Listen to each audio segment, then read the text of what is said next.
is shocking. If you could, tonight, please show the juxtaposition of those two responses to protect the United States Capitol.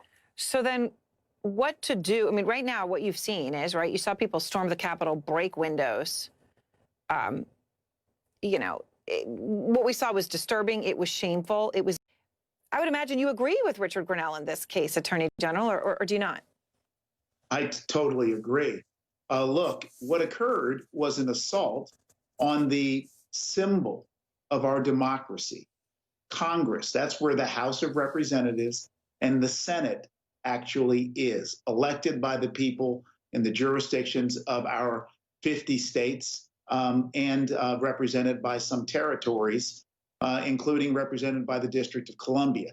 We had a day today where members of the Congress and the Senate were seen pictured on the floor, huddled, scared, having gas masks, being ushered into the basement and taken to secret locations. Even Vice President Pence was ushered out of the Capitol. I think now is the time for us to have a serious discussion and action. And I'm calling on Vice President Pence to invoke the 25th Amendment. That requires Vice President Pence to move and get a majority of the cabinet or a majority of the Congress to immediately remove the president because he so clearly is not fit for office. Now, you've heard what we've heard, Attorney General, and you may know a lot more, but we know, right, that Pence never left the Capitol. He's stayed there all day. He's there now. He's going to be back at the joint session. We know that he was going to fulfill his constitutional duty and announce the win of Joe Biden. We know that he is the one who was in touch with law enforcement, the Department of Defense, House, everybody today. He didn't talk to the president, or they didn't put the president on the list. But I guess what I'm getting at is, do you understand, for all intents and purposes, that he is the one running the government today? I mean, the president's now banned from Twitter, so we can't even hear from him right now. But it's a serious question. Is Vice President Pence essentially the president right now?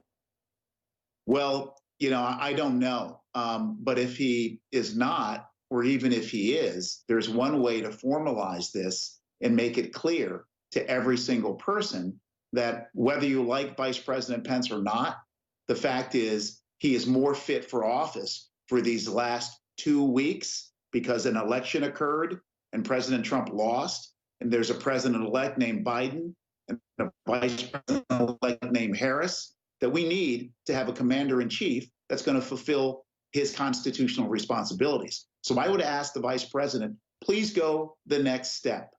Do your constitutional duty, protect America, stand up for democracy, invoke the 25th Amendment. I would note all kinds of groups, including the National Manufacturers Association, that is not a group of progressive or liberals, are calling for the invocation of the 25th Amendment.